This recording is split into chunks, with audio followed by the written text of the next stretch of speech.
예수 그리스도의 이름으로 기도드렸습니다. 아멘. 반갑습니다. 오늘 수요 오전 예배 또 그리고 호세아서 성경 공부 첫 번째 시간에 오신 우리 성도님들을 진심으로 환영합니다. 여러분 한번 인사하겠습니다. 잘 오셨습니다. 반갑습니다. 환영합니다. 오늘 우리가 이제 약 한 3주간에 걸쳐서 호세아서를 함께 살펴보려고 합니다. 오늘 우리가 살펴볼 말씀 같이 읽겠습니다. 호세아서 3장 1절로 5절 여호와께 돌아오라. 우리 제가 한번 쭉 읽어보도록 하겠습니다.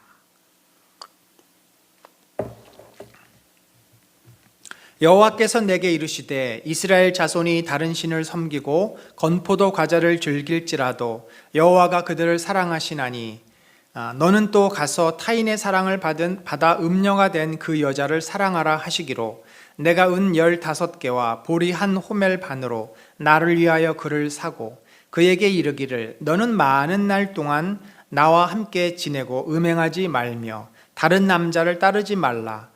나도 내게 그리하리라 하였노라.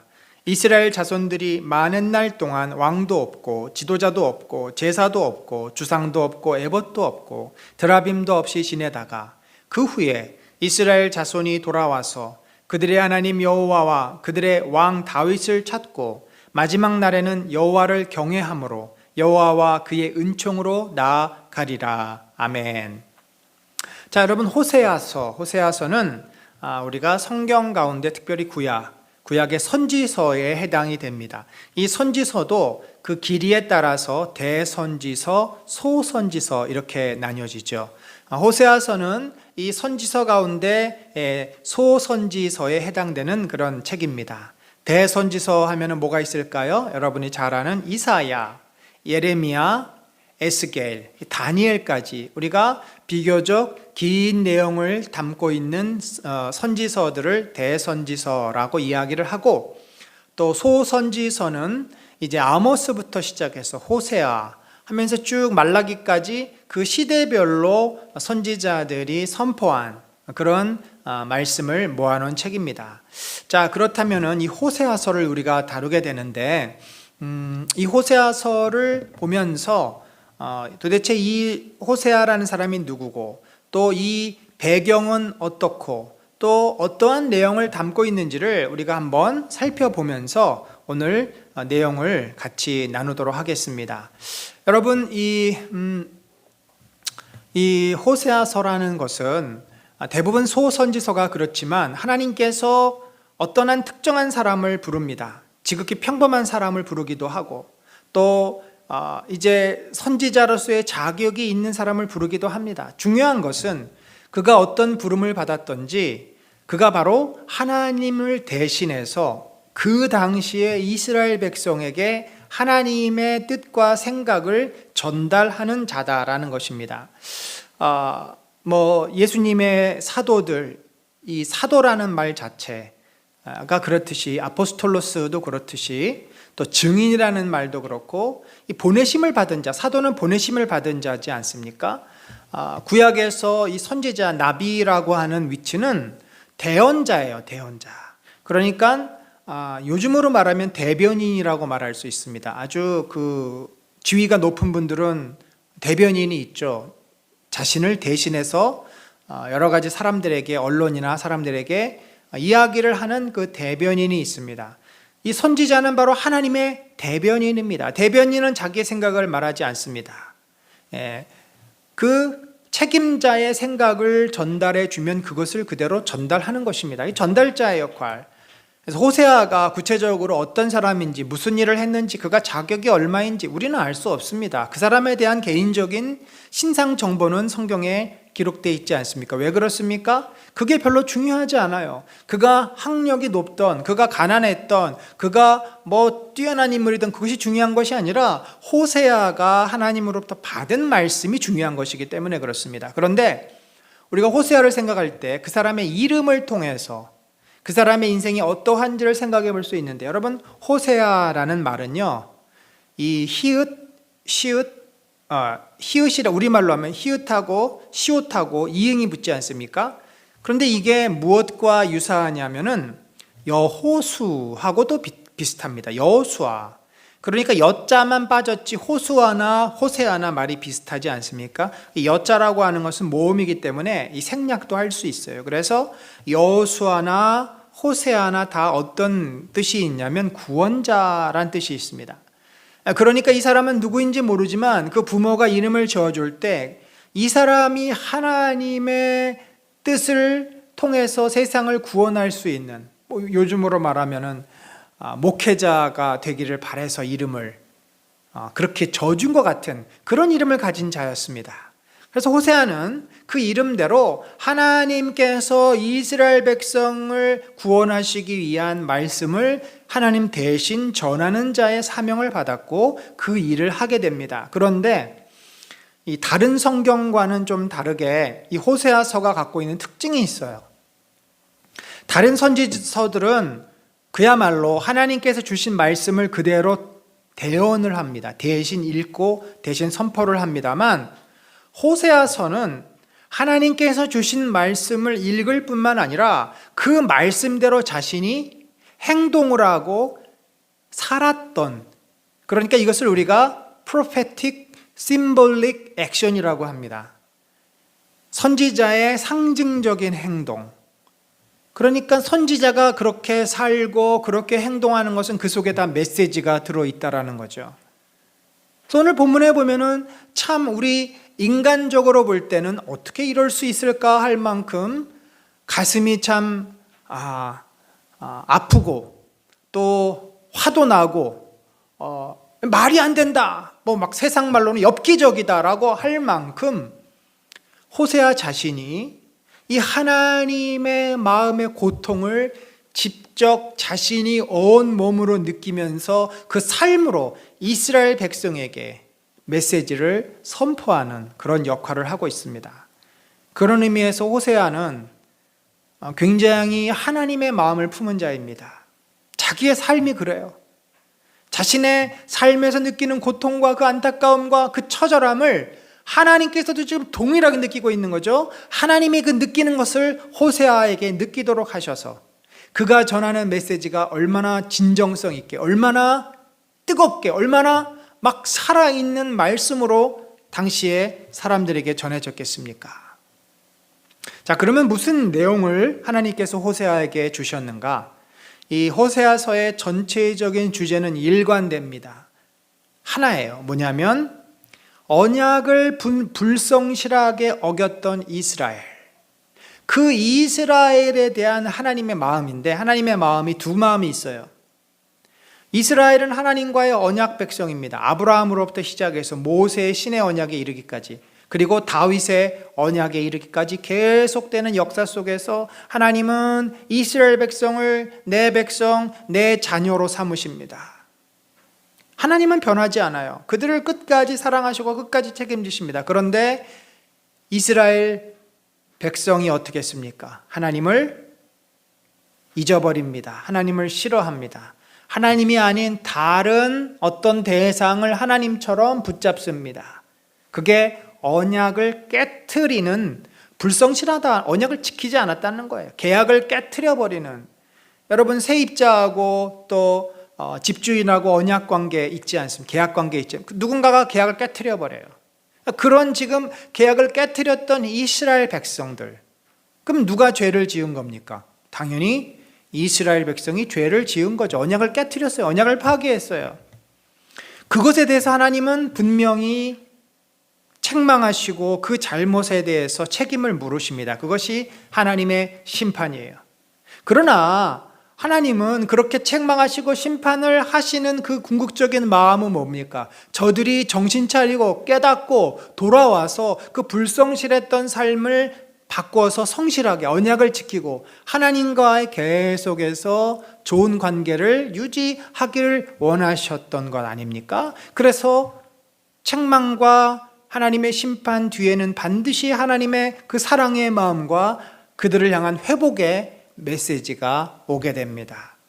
그래서 호세아는 어느 성경보다, 물론 이 선지서 전체가 다 이 심판, 그러니까 그들의 죄에 대한 경고, 책망, 심판, 회복, 이게 항상 나와요. 그런데 상당히 많은 부분이 선지서들은, 특별히 소선지서들은 그 이스라엘 백성 혹은 그 주변 열방들의 죄와 그들의 악에 대한 징계와 또 책망이 많은 부분을 차지합니다.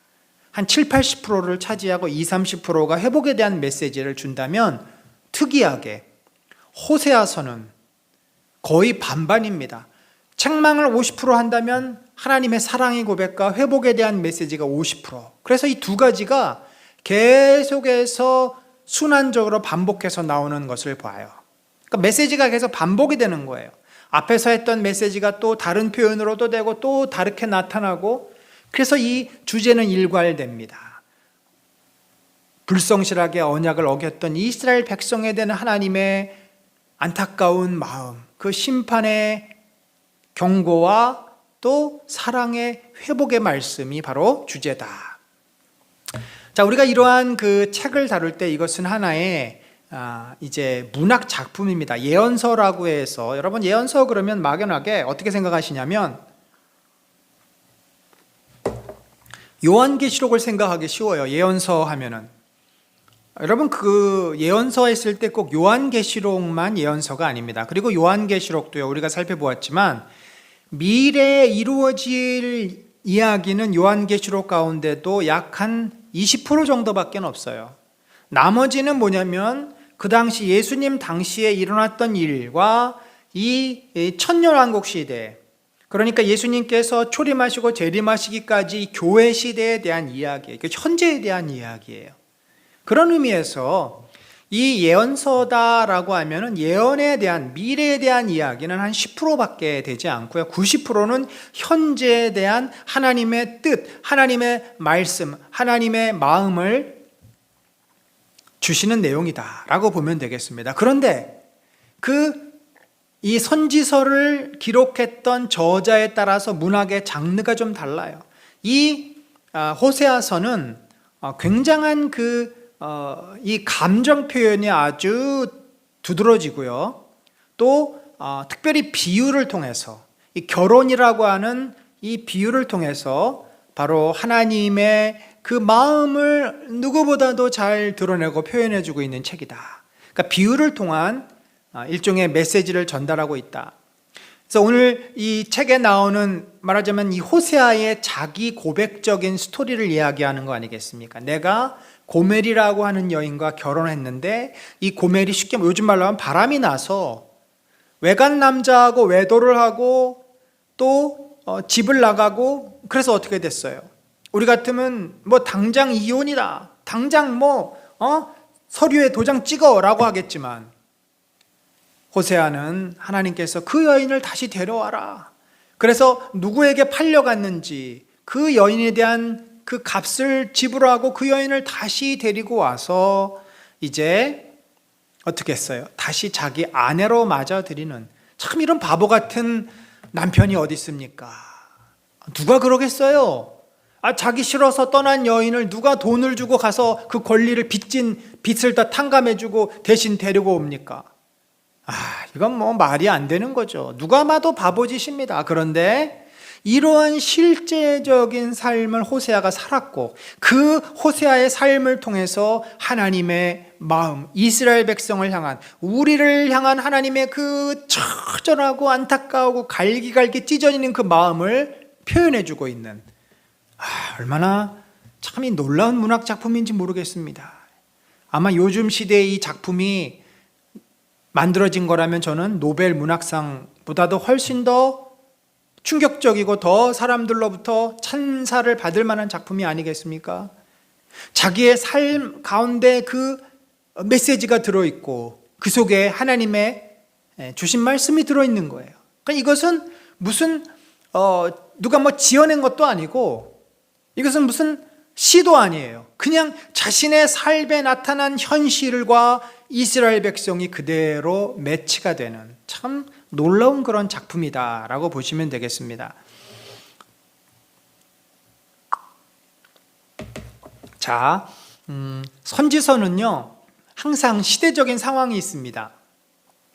그러니까 이 선지서는 어떤 시대에 기록이 되어 있느냐가 매우 중요해요. 그 시대를 반영하는 메시지가 선지자들의 입에서 나옵니다. 영적으로 암울했던 시대, 영적으로 뜨거웠던 시대, 전쟁이 많았던 시대, 평온했던 시대, 거기에 따라서 선지자들이 선포하는 내용이 달라요. 왜냐하면 선지자들은 현실의 문제에 대해서 하나님의 뜻을 밝히기 때문에 그 시대를 이해하는 것이 매우 중요합니다. 예를 들면 요나 같은 선지서는 그 니누에를 향한 하나님의 메시지잖아요. 그럼 그 당시에 니누에가 어땠는지를 우리가 모르면 이 메시지를 잘 이해하기가 어려운 거죠. 또 그렇다고 한다면 이 호세아서는 언제 기록되었고 어떤 역사적인 배경을 가지고 있었을까? 이 호세아서는 북이스라엘에서 활동하던 자입니다.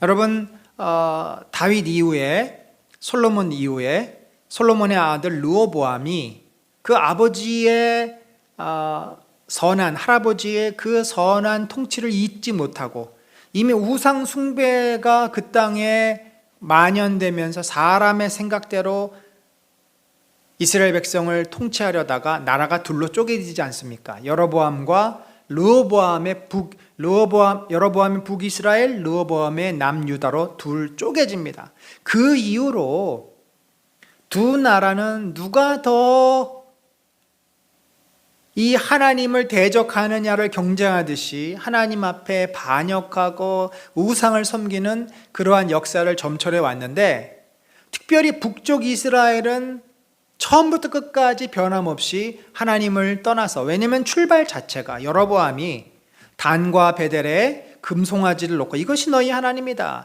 그러니까 그 나라의 정권, 요즘 그 제5공화국 이 전두환 씨가 대통령으로서 인정을 못 받고 소천을 하셨지만 모든 국민이 그의 죽음을 애도하지 않습니다. 왜냐하면 그는 살아생전에 구테타를 일으켰고 그 과정에서 이 무고한 시민을 너무나 많이 죽였기 때문에 우리 역사에 그는 정치적인 것뿐만 아니라 사법적으로도 큰 죄인인데, 그가 어떠한 그런 죄에 대한 충분한 책임을 못 지고 죽었다라고 해서 사람들이 그를 전혀 애도하지 않습니다. 여러분, 그런 그 정치적인 모습을 볼 때 북이스라엘의 여로보암은 마찬가지예요. 그가 어떤 정통성 있는 권력을 가진 자가 아니에요. 구테타처럼 르호보암, 다윗의 왕가가 아니라 그가 자기의 권력을 잡고 나라를 세우고 그 정통성이 없었기 때문에 우상의 기반 위에 그가 나라를 세우지 않습니까? 그러다 보니까 그 나라는 우상 숭배에 늘 시달렸던 나라이고, 이 북이스라엘 여로보암 2세는 역시 그 전통을 이어받아서 그 땅에 우상이 만연했던 곳입니다. 특별히 여로보암 2세는 북이스라엘 가운데 가장 이제 나라가 어떻게 보면은 크게 융성했던 이 아합 이후에 여로보암 2세 때 나라가 아주 번성했던, 그러니까 마지막으로 번성했고 그 다음에 북이스라엘이 722년에 멸망하죠. 그래서 BC 787년도부터 그가 약 40년을 통치했으니까 그 시대에 이제 이 호세아가 말씀을 전한 것인데, 더 정확히 말하면 여로보암 이 후반부에 이 말씀을 전합니다. 그 당시에 어떻게 됐습니까? 9절에 보니까 이스라엘의 자손이 점차로 불의를 행하여 그 하나님 여호와를 배역하여 산당을 세우고 모든 산에와 모든 푸른 나무 아래에 목상과 아세라상을 세우고 이방 사람같이 그곳 모든 산당에서 분향하며 또 악을 행하여 여호와를 경노하게 하였으며, 이것이 당시 호세아가 말씀을 전했던 그 시대의 상황이에요. 온 나라가 우상으로 도배되어 있었습니다. 자, 이렇듯이 정치적으로는 이제 여로보암 2세가 통치를 하고, 그러나 그 40년이 지나고 나서 한 30년 동안은 무려 6명의 왕이 구테타를 통해서 서로 죽이고 또 반란을 일으키고 하면서 드디어 마지막 그 왕 호세아 때 그 나라는 아수르에 의해서 722년에 무너지게 됩니다. 아주 그러니까 정치적으로 이 여로보암 2세 때부터 마지막 왕이었던 호세아까지 약 한 30년 동안 아주 정치적으로 혼란스러웠던 그런 때 이 호세아가 활동을 했습니다. 당연히 종교적인 상황은 어땠어요? 바알과 아세라가 우리에게 이 곡식과 양떼들을 줬다라고 믿었습니다. 그들이 누리던 풍요는 바로 바알과 아세라가 준 것이다 라고 생각을 합니다. 그래서 하나님께서는 너희가 우상을 섬기고 너희가 바알을 숭배하고 아세라를 숭배하는 그것은 마치 한 여인이 한 남편과 결혼을 해서 결혼 생활을 하지 않고 다른 남자와 행음하는 것과 마찬가지다. 지금 너희가 지금 나와의 언약을 깨뜨리고 우상을 섬기면서 영적인 간음을 하고 있다라는 것을 바로 이 호세아서를 통해서 말씀을 하고 있는 것입니다. 자, 이 구조를 보면요, 호세아와 이제 고멜의 이 불행한 결혼 생활에 대해서 이야기를 하는데, 오늘 저희가 이 1장에서 3장까지를 좀 짧게 한번 이렇게 간략하게 살펴보겠습니다. 그래서 앞부분 1장에서 2장 1절까지는 호세아와 고멜의 이 결혼 비유를 통해서 이스라엘이 얼마나 지금 죄를 지었고 그러나 결국 하나님이 그들을 회복시키실 것이다 라는 메시지를 줍니다. 또 2장 2절에서 13절 이스라엘의 음행 그리고 하나님의 심판에 대한 예언이 있고요. 또 2장 후반부에는 하지만 이스라엘을 향한 하나님의 사랑이 나오고 또 3장 1절에서 5절도 고멜을 데려온 호세아의 비유를 통해서 하나님께서 그들을 회복시킬 것이다. 그러니까 벌써 1장에서 3장까지만 보더라도 이스라엘 백성이 지은 영적 간음에 대해서 하나님이 심판을 하시지만 그러나 그들을 다시 회복시키시고 다시 그들을 사랑하시겠다라고 하는 그 하나님의 마음을 너무나 잘 드러내고 있고, 실제 호세아는 그렇게 고멜과 결혼을 해서 새 아이를 낳고 또 여인이 집을 나가서 그러니까 호라비가 자기 혼자 애들을 키우는 거죠. 그러다가 또 주섬주섬 돈을 모아서 자기 부인을 또 돈을 주고서 데리고 오고, 이런 실제적인 삶을 통해서 지금 하나님의 마음을 호세아는 그대로 온몸으로 메시지로 표현하고 있었던 거죠. 자, 그런데 제가 아까 말씀드렸듯이 이게 순환 구조인데, 그러니까 이스라엘이 지은 죄에 대한 하나님의 이제 책망, 그 다음에 그래서 심판, 그러나 다시금 하나님께 그렇지만 돌아가면 하나님이 회복시켜 주실 것이다 라고 하는 권면, 이 세 가지가 반복적으로 나와요. 그러니까 4장에서 5장 7절까지가 이스라엘이 지은 죄에 대한 겁니다. 또 5장은 심판 예언. 그래서 6장이 뭐예요? 우리가 잘 아는 것처럼 여호와께 돌아가자, 힘써 여호와를 알자. 호세아가 정말 눈물로 이스라엘 백성에게 권면을 해요. 그런데 이게 7장 또 11장, 12장까지 똑같은 반복이 됩니다. 내용이 온갖 죄를 그리고 또 지어요. 그래서 하나님께서는 안타까워하셔서 저들에게 여전히 심판을 안 할 수가 없지만, 그럼에도 불구하고 하나님은 포기하지 않는 사랑을 표현하십니다. 또다시 호세아는 자, 우리를 기다리시는 하나님께로 돌아가자. 그리고 마지막에 이제 회개하지 않고 죄를 짓는 이스라엘에 대한 하나님의 심판. 그래서 722년에 북이스라엘이 멸망을 하죠. 그럼에도 회개하는 자는 결국 하나님이 사랑하시고 그들을 회복시켜 줄 것이다.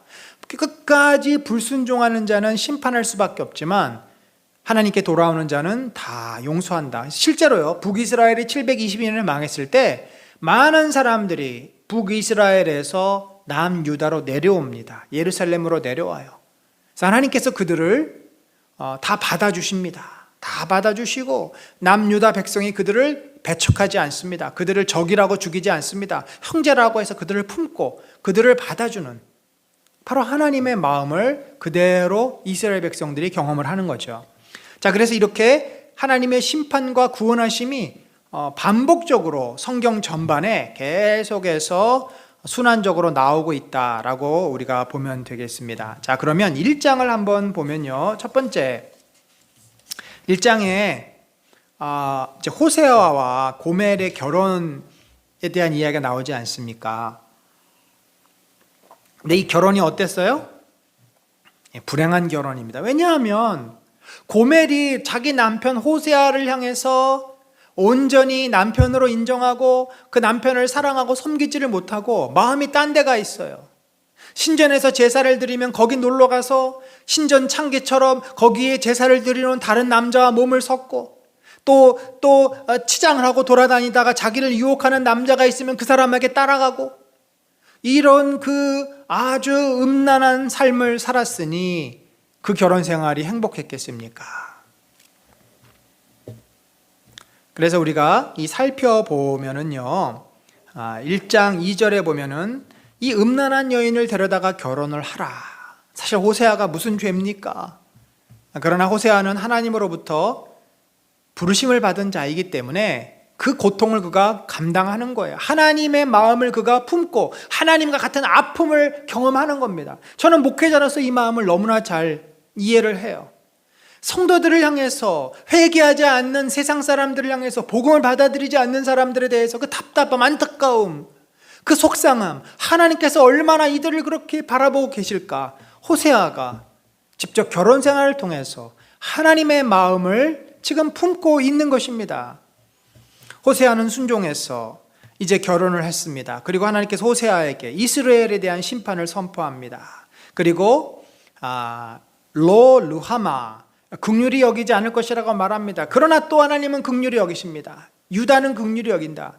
북이스라엘 너희는 회개하지 않는 자는 내가 긍휼히 여기지 않겠지만 나에게 돌아오는 자에게는 긍휼히 여긴다. 또 너희는 내 백성이 아니다. 로, 암미. 그러나 또 금방 암미예요. 너희는 그러나 결국은 또 내 백성이다. 그래서 이 말씀이 뭐냐면 하나님께서 심판을 하시지만 결국은 회복할 것이다 라는 그 말씀인 거죠. 자, 이제 우리가 좀 내용을 보면 음란한 여자 고멜과 호세아가 결혼을 합니다. 그리고 호세아에게 주신 첫 번째 심판은 뭐냐면 지도자들에 대한 심판이에요. 우리가 잘 아는 것처럼 북이스라엘이 그 여로보암에 의해서 나라가 세워졌고 이 아합에 의해서 꽃을 피웁니다. 북이스라엘이라고 하는 나라가 아합에 의해서 아주 강성하게 되는데 동시에 뭐가 같이 되냐면 우상 숭배도 같이 커집니다. 그러니까 이 우상이라고 하는 것은 여러분 세상 사람들이 의지하고 믿는 어떤 대상인데 그것의 핵심은요 물질입니다. 풍요예요. 풍요.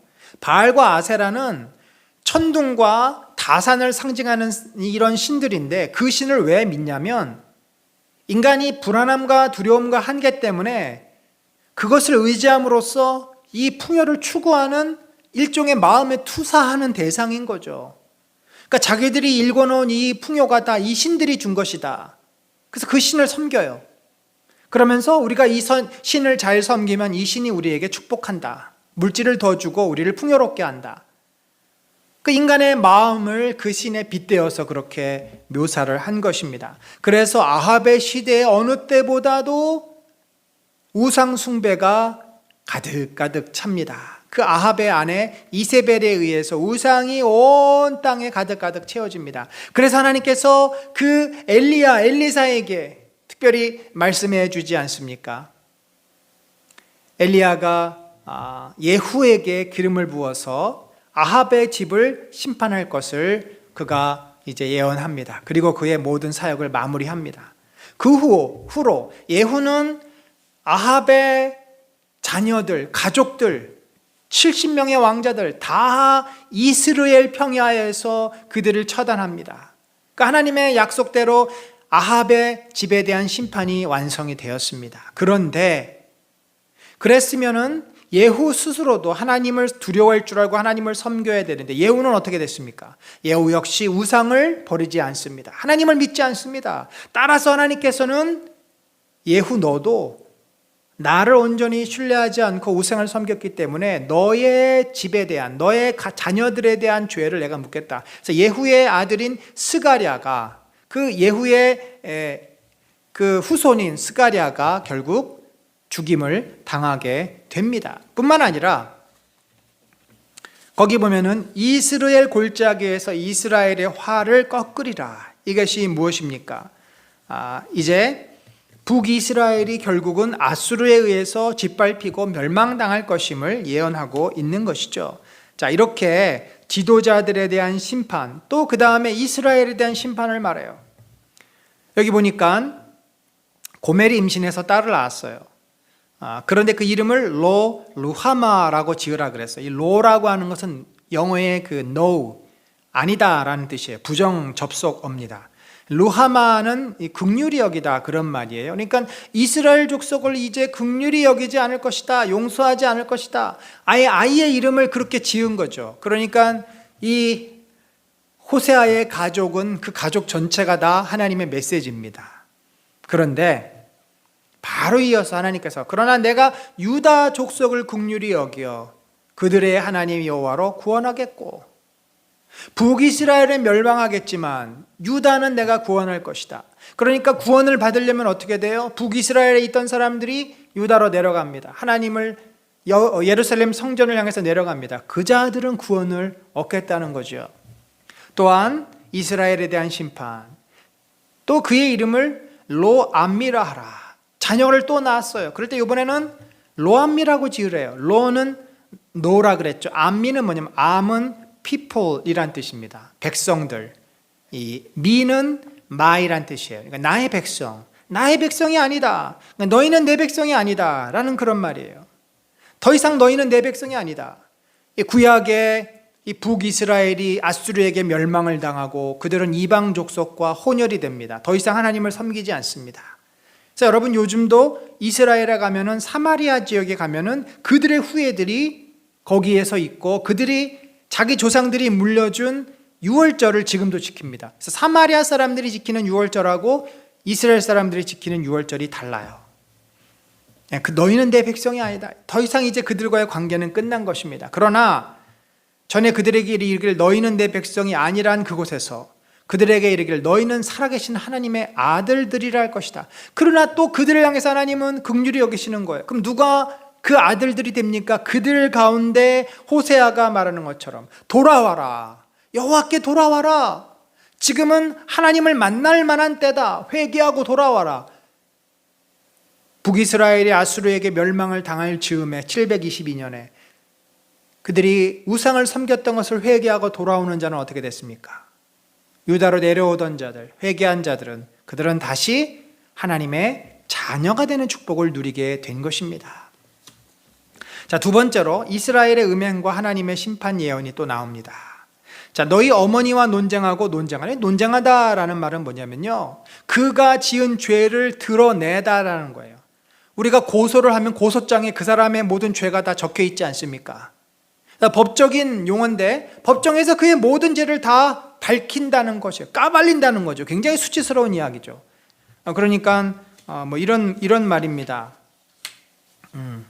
그 죄를 다 들춰내라, 그런 말이에요. 자, 여기 보면은 그 죄가 뭐예요?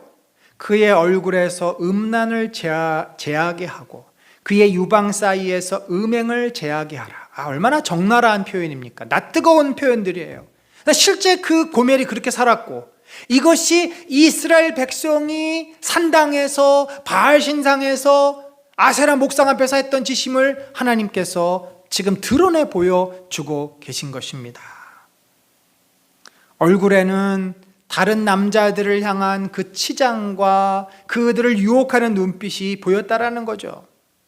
그는 다른 남자들과 몸을 섞으면서 음란한 삶을 살았다는 것입니다. 그래서 이것이 메시지가 되는 것이고, 이것이 실제 이스라엘 백성들은 바알 신당, 아세라 신당에 가서 그 이방 사제들과 몸을 섞고 음란한 행위를 하고 하나님을 버리고 우상을 섬기는, 그러니까 이 음란이라고 하는 어떤 행위는 신앙을 버리는 것과 실제 삶에서 결혼을 깨트리는 것과 똑같은 메시지, 똑같은 상징을 갖고 있는 것이죠. 이렇게 회개하지 않는 이스라엘에 대해서 하나님이 어떻게 하시겠다는 거예요? 심판하시겠다는 거죠. 내가 그를 벌겨벗겨서 그 나던 날과 같게 할 것이요, 광야 같게 되게 하며 목말라 죽게 할 것이요, 긍휼히 여기지 않을 것이다. 이스라엘이 어떤 죄를 졌습니까? 그들의 어머니는 음행하였고, 여기서 이제 로암미라고 말하는 그 자녀들의 어머니, 그 고멜을 말하는 겁니다. 이는 그가 이르기를 나는 나를 사랑하는 자들을 따르리니. 이게 뭐예요? 자기를 유혹하는 그 남자들을 따라서 고멜이 간 겁니다. 왜요? 그들에게 가면 뭐가 있어요? 그들이 내 떡과 내 물과 내 양털과 내 삶과 내 기름과 내 술들을 내게 준다. 그러니까 고멜은 그 남자들한테 가면 남자들이 자기한테 잘해주고 자기한테 좋은 것을 주고 먹을 것을 주고, 우리 호세아 이 남편은 능력도 없어 무능해. 여러분, 호세아 입장에서 얼마나 열불나는 이야기입니까? 우리 같으면 그러면 그놈하고 가서 살아, 이혼 도장 찍어 라고 할 텐데, 호세아는 그러지도 못해요. 근데 이게 하나님의 마음이라는 거예요. 그들이 지금 나를 사랑하는 자들 누굽니까? 바알 신상, 아세라 목상, 이스라엘 백성을 그렇게 생각해요. 자기들이 지금 얻은 이 양떼, 얻은 풍요, 얻은 이 곡식들은 다 바알과 아세라가 준 것이다 라고 생각합니다. 하나님 입장에서 얼마나 속 터지는 모습입니까? 그런데 하나님께서는 그렇게 우상에게 가는 이스라엘 백성을 포기하지 않으십니다. 그러는 내가 가시로, 여기서 가시는 고난을 말해요. 고난을 그들에게 허락해줘서 그 길을 막으며 못 가게 하는 거예요. 우상에게 못 가게 하는 거예요. 담을 쌓아 그로 그 길을 찾지 못하게 하리라. 바알 신전에 불이 나서 신전이 홀대닥 태워져 버리고, 그래서 바알 신상에게 못 가게 그렇게 하겠다는 거예요. 하나님께서 고난을 통해서 그들의 그 죄를 더 죄짓지 못하도록 개입하시겠다는 거죠. 하나님께서 하시는 가장 보편적인 방법입니다. 우리 성도들이 하나님을 계속해서 멀리 떠나 있고 하나님을 무시하고 세상을 짝하고 세상이 나를 먹여 살린다고 생각한다면, 하나님은 그들의 삶에 반드시 개입하셔서 고난을 통해서 그들로 하여금 다시금 하나님께 돌아오게 만듭니다. 사실 하나님이 참 쪼잔한 분, 그런 분이 아니잖아요. 하나님이 얼마나 크신 분입니까? 그런데 오늘 본문에서 참 이게 좁쌀 영감탱이 같은 그런 표현을 하시는데, 저는 이 표현이 하나님의 마음이 좁아서가 아니라 너무 어이가 없어서, 이 사실을 제대로 알지도 못하고 그 잘못 생각하고 잘못된 행동을 하는 이스라엘 백성에 대해서 너무나 안타까우셔서 이렇게 말하고 있는 것이 아닌가 보는데, 여기 보면은 곡식과 새 포도주와 기름, 이스라엘 백성은 이것을 누가 줬다고 그랬어요? 바알이 주고, 바알이 비를 뿌려서 우리에게 준 것이고, 아세라가 우리 양떼들의, 우리 또 소의 새끼들을 많이 낳게 해서 우리가 이렇게 잘 산다라고 생각을 하고 있다라는 거죠. 그런데 내가 그에게 준 것이요, 그 비 내가 너희에게 뿌려준 것이다. 그 동물들 내가 그들이 잘 살도록 창조해 줬고 질서를 내가 유지해 준 것이다. 그들이 바알을 위하여 쓴 은과 금도. 그러니까 이 사람들이 요즘 우리가 그렇지 않아요? 그 사찰이나 이런 데 가면은 이제 정성을 들이잖아요. 이렇게 10,000원짜리, 100,000원짜리 기와도 사고 모두 등도 사고. 그 일종의 내가 이렇게 정성을 들이면 뭔가 신이 있다면 신이 나에게 보상을 줄 것이다 라는 그런 기대감으로 이렇게 정성을 들입니다. 우리가 하나님 앞에 헌금하는 것과는 그 태도가 다릅니다.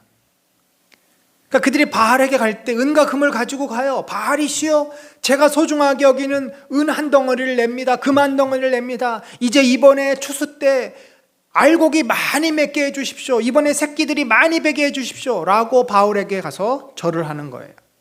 그런데 그들이 바알에게 가지고 갖다 주었던 그 은과 금도 사실은 누가 준 거예요?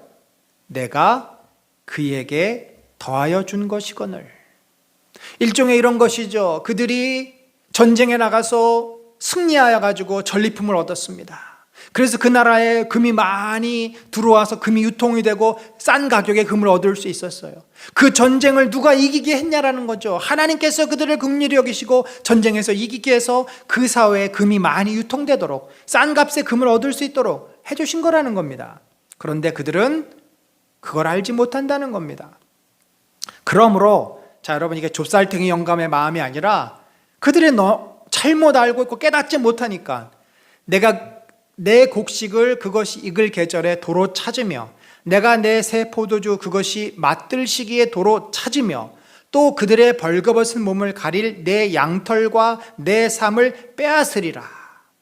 그가 전에 이르기를 이것은 나를 사랑하는 자들이 내게 준 값이라 하던 그 포도나무와 무화과나무를 거칠게 하며 수풀이 되게 하며 들짐승에게 먹게 하리라. 하나님께서 이렇게 개입하지 않으면 저들이 이것이 우상이 준 것이다, 바알이 준 것이다라고 믿기 때문에 여러분, 우리가 참 이 대한민국이 얼마나 잘 살게 됐습니까? 이 선진국에 이제 들어왔다라고 이야기를 하고 소득 수준이 3만 불이 넘었고 외국에 있다가 오신 분들 이야기를 들으면 대한민국 사람들이 세계에서 제일 잘 사는 것 같대요. 잘 먹고 잘 입고 좋은 차 타고 뭐 하나 부족한 것이 없이. 근데 여러분, 이 모든 풍요와 모든 누리는 것을 누가 주신 것입니까? 우리 남편이 열심히 일해가지고 우리 부모님이 많은 유산을 물려주어가지고, 물론 그렇죠. 다 맞는 말입니다만, 그러나 그 모든 것을 있게 해주신 그 뒤에 누가 계시는 거예요? 하나님이 주신 거 아닙니까? 하나님이 이 땅을 평화롭게 전쟁이 일어나지 않도록 또 우리에게 하나님께서 많은 여건을 허락해 주셔서 우리가 이렇게 열심히 일했고 많은 결과들을 낸 거 아닙니까? 왜 일본에는 지진이 있는데 대한민국에는 지진이 없습니까? 왜 일본에는 태풍이 해마다 여러 번 그 나라를 뒤덮는데 우리나라는 태풍이 뭐 하나 둘 올까 말까? 하나님께서는 답답한 마음에 그들이 잘못 생각하는 것을 깨닫게 하시기 위해서 그들에게 가뭄을 보내시고 그들에게 여러 가지 어려움을 통해서 이것이 하나님의 은혜임을 깨닫게 할 것이다 라고 말을 합니다. 그러면서 하나님께서는 결국 그렇게 그들을 책망하시지만 결국 하나님 어떤 마음이에요? 보라, 내가 그를 타이르는 거야. 잘 얘기해서 좀 깨닫게 알아듣게 거친 돌로 데리고 가서 말로 위로하고 그들이 또 마음이 상했으니까 위로하고 거기서 비로소 그의 포도원을 그에게 주고 아골 골짜기로 소망의 문을 삼아 주리니 다시 회복시켜 주신다는 거죠. 뭐 병 주고 약 주냐라고 말할 수 있겠지만 약 주고 병 주냐? 병 주고 약 주냐? 병을 준 이유는 정신을 못 차리니까 그래요. 아닌 것을 맞다라고 하고 맞는 것을 아니다라고 하고 이 도대체 현실을 제대로 보지 못하기 때문에 하나님께서 고난을 통해서 진실이 무엇인지 보게 하신 것 아닙니까? 그러나 결국 하나님의 마음은 회복시켜 주시고 다시금 우리를 만나 주시는 것입니다. 그래서 그날이라는 표현이 나와요. 그날, 우리가 회개하는 날에 정말 우리가 회개하고 주님 앞에 돌아가면 내가 나를 내 남편이라 일컫고 다시금 아내로 맞아 주시겠다는 거, 우리가 하나님의 자녀가 되겠다는 거죠. 또 그날에는 뭐예요? 전쟁을 없이 하고 평안히 눕게 하리라. 또 그래서 내게 장가들어 영원히 살되 여호와를 알리라. 언제예요? 그날에 우리가 회개할 때래. 그래서 호세아서의 그 굉장히 중요한 핵심은 여호와께 돌아가는 거예요. 우리가 회개하고 진정으로 나의 모든 것이 주님의 은혜였음을 고백하는 그 믿음의 때 하나님은 우리에게 은혜를 주시고 평안을 주시고 하나님이 우리의 아버지가 되시고 우리의 남편이 되시겠다. 그래서 우리가 다시금 하나님의 백성이 될 것이다. 그래서 이제 고멜이 호세아가 자기를 떠났던 고멜을 어떻게 해요? 데리고 옵니다. 다시 데리고 와서 그러니까 하나님께서 호세아에게 이렇게 말하는, 너는 가서 타인의 사랑을 받아 음녀가 된 그 여자를 사랑하라. 다시 데려와라. 그래서 은 15개와 보리 한 호멜 반으로 나를 위해 그를 사고, 여러분 샀잖아요. 누가 우리를 위해서 샀습니까? 예수의 그리스도께서 피값으로 우리를 산 것 아닙니까? 이게 이제 속량하다, 몸값을 주고 데려오다. 그게 리뎀션이에요. 우리가 지은 죄값을 주님이 대신 지불하고 우리를 사오신 거예요. 따라서 고멜에게 호세아가 권면하죠. 많은 날 동안 나와 함께 지내고 음행하지 말며 다른 남자를 따르지 말라. 제발 좀 이제 다른 남자한테 기웃거리지 말고 나랑 같이 좀 행복하게 잘 살자. 하나님께서 성도들에게 은혜를 주시고 다시금 주님 앞에 나오게 하십니다. 우리에게 은혜를 주실 때는 이제는 너가 나를 너의 아버지로, 너의 신랑으로 여기고서 나만 바라보면서 나와 함께 믿음 안에서 살라라고 하나님이 권면하셨지만, 그런데 어떻게 했어요? 이스라엘은 또 나갑니다. 또 성도들이 세상이 좋아서 또 마음이 흔들립니다. 그러나 하나님은 이렇게 말씀을 해요. 그 후에 이스라엘 자손이 돌아와서 그들의 하나님 여호와와 그들의 왕 다윗을 찾고 마지막 날에는 여호와를 경외함으로 여호와와 그의 은총으로 나아가리라. 자, 이 호세아서 3장 5절의 말씀은 신약을 미리 예언한 내용이다라고 볼 수 있겠죠. 자, 이제 결론을 맺습니다. 고멜만이 음행을 했을까요? 고멜과 이스라엘 백성만이 음행을 했을까요? 여전히 그들은 그 바알과 아세라 상을 하나님처럼 섬기면서 살았는데, 그것은 결국 오늘날 우리들을 말하는 거 아닙니까? 우리는 하나님을 사랑한다고 하지만 실제 삶을 보면은 세상의 많은 것을 우리는 좋아합니다. 좋아하는 걸 넘어서서 사랑하고 그것에 마음이 빼앗기고 그것을 위해서 하나님에게 갔던 마음이 멈춰져요. 그러니까 우리의 마음에 더 많은 부분은 세상에 가 있습니다. 세상의 성공과 성취와 또 많은 부와 풍요와 뭐 이런 것들을 우리는 기대하고 있고 소망하고 바라고 있고 거기에 올인하며 살고 있지 않습니까? 그런데 그런 우리를 하나님께서는 어떻게 하세요? 여전히 사랑하시고 여전히 우리를 보고 계시고 여전히 우리가 하나님 앞에 그 세상을 향한 마음을 돌이켜서 돌아오기를 기다리시는 거죠. 여러분, 그 하나님의 안타까운 마음을 조금 느낄 수 있지 않겠습니까? 여러분의 남편이, 여러분의 아내가, 여러분의 자녀들이 여러분을 떠나서 친구가 좋아서 집을 나가고 애인이 생겨서 집을 나가고, 만약에 그랬다라고 생각해 봅시다. 내 사랑하는 가족이 이 가정을 버리고 세상을 향해 나갔어요. 친구 좋다고 친구 따라 어디론가 가버렸어요. 여러분, 마음이 어떻겠습니까? 마음이 찢어지지 않겠습니까? 그들이 돌아오기를 기다리고 또 기다리고 권면하고 연락만 된다면 또 찾아가서 돌아오라고 얘기하지 않겠습니까? 그게 지금 하나님 아버지의 마음이고, 코로나를 인해서 교회를 떠난 그 수많은 사람들을 향한 하나님의 안타까운 마음 아니겠습니까? 여러분, 코로나가 도대체 뭐라고? 사람들이 여호와보다 하나님보다 세상을 사랑하는 마음을 이제는 코로나라고 하는 그 빌미를 통해서 확 드러나지 않았어요. 이제 교회 그렇지 않아도 가고 싶지 않았는데 잘 됐어. 이참에 교회 안 가. 교회 갔다가 나 코로나 걸려봐.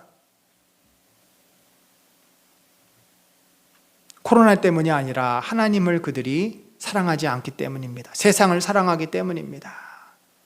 여러분, 하나님께 돌아오라고 하나님께서는 목 놓아 외치십니다. 호세아를 통해서, 오늘은 이 호세아 말씀을 통해서 외치십니다. 우리 자신도 내가 세상을 향해 얼마나 나가 있지 않은지 돌아봐야 할 것이고, 우리 주변에 내 가족이나 내 주변에 있는 사람들 가운데 혹시 하나님보다 세상이 좋아서 세상으로 나간 자 있습니까? 그들이 주님께 돌아오도록 여호와께 돌아가자라고 권면해야 될 줄로 압니다. 왜냐하면 하나님께서 그들이 어떤 상황이 있든지 돌아오는 자에게는 다시금 하나님이 두 팔을 벌려 그들을 환영해 주시지만 돌아오지 않을 때는 하나님이 그들을 심판하실 것이기 때문입니다. 같이 기도합시다. 하나님, 참 연약하고 부족한 저희들입니다.